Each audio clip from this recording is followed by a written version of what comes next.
katindahan. Naku, tignan nyo naman. Nasira na yung ating ano.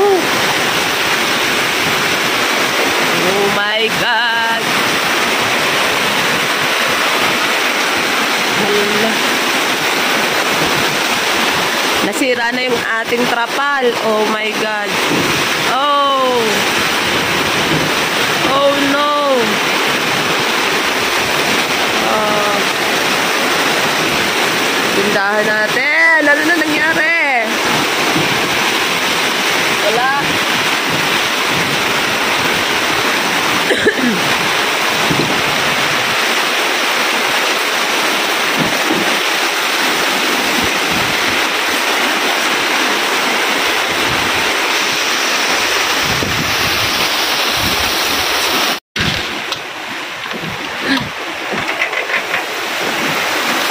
Nababasa sa loob. Eh, ano ba yan? May nakabod. May nakabod.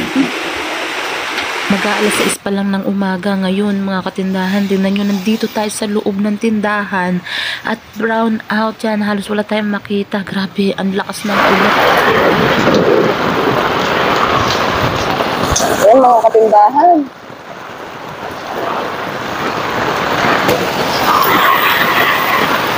Grabe, pang ilang bagyo na natin ito, mga katindahan. Tignan natin yung labas. Pa yung... Ay, sira na. Wala, check natin yung labas. Oh my God.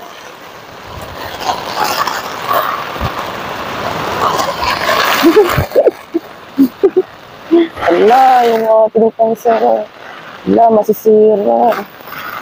Walang tao. Ay, ano yung payong?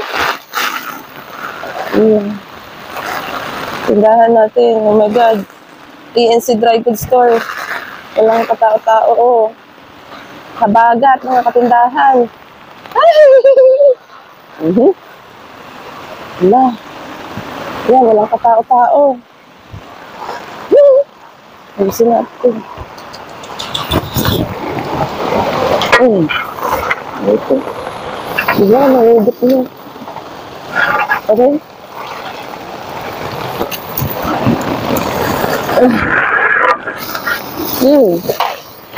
Ito. Oh. Mga katindahan. Wala. Nililipad.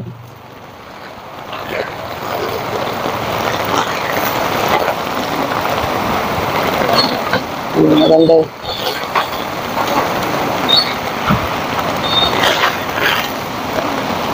Nag-ainggal na yung mga tali.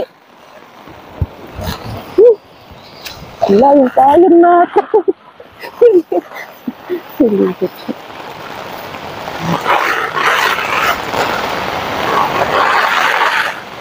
Ayan. So inantay nga lang namin na humupa yung ulan mga katindahan para makapagbukas kami kasi kapag kasi hindi tayo nagbukas sayang naman yung kikitain natin mga katindahan eh kahit papaano may mga bumibili pa rin. Ayan, tignan ninyo mga katindahan. Ito ipapakita ko sa inyo yung mga ganap namin nitong araw na ito dahil may mga talagang may mga customer pa rin na mga nagbilihan kahit bagyuhan na. Ayan, may customer pipili ng chinelos mga katindahan, diba? Kahit mabagyo na meron pa rin pumapasok para bumili ng paninda ni Madam. Grabe, gulong-gulo ang aming mga ano ngayon, dahil ating pwesto. Hindi malaman. Medyo madilim dyan, kuya. Hindi abot ang ilaw dyan eh. Pang.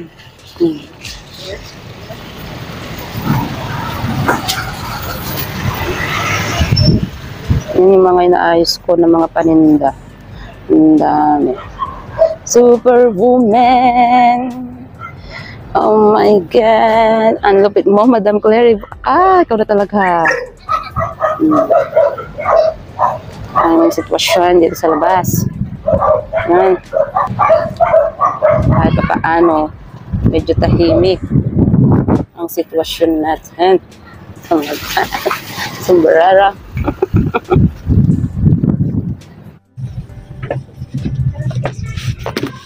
Isa lang.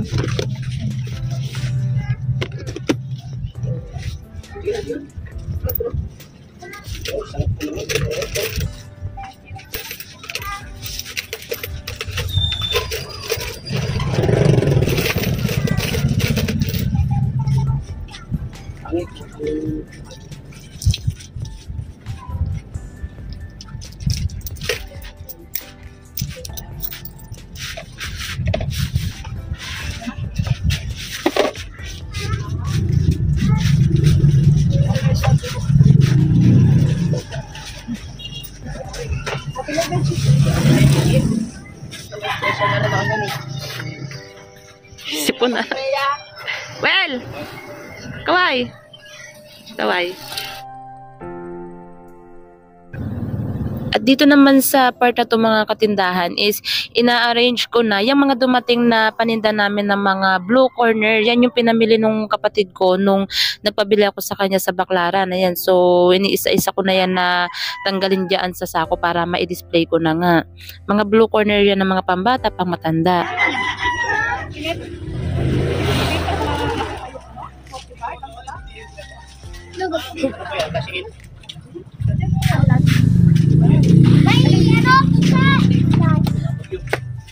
Ang bagyo.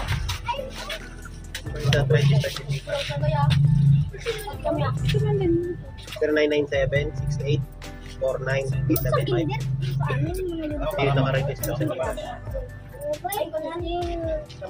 Yan ang uniform na. Dali! Dali ka, dali! Pakita natin kay dati, dali! Dadaya din ang mga dati! Aray! Papasok na!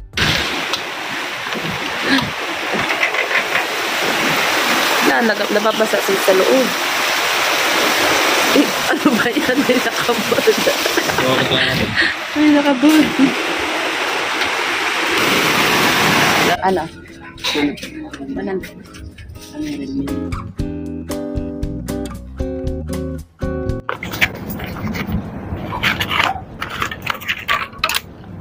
Aray. Magpunas ay di biro, magapong nakatayo, di naman makaupo. Hindi naman makaupo, si Inday Badiday ay napupunas na naman ng paninda. O ayan mga katindahan, Diyos ko, akala ko hindi nahuhupa yung ulan kanina, lakas-lakas, ano. Kaya hindi kami nakabukas ngayon mga katindahan. Tapos, eto, punas-punas nitong mga ano paninda.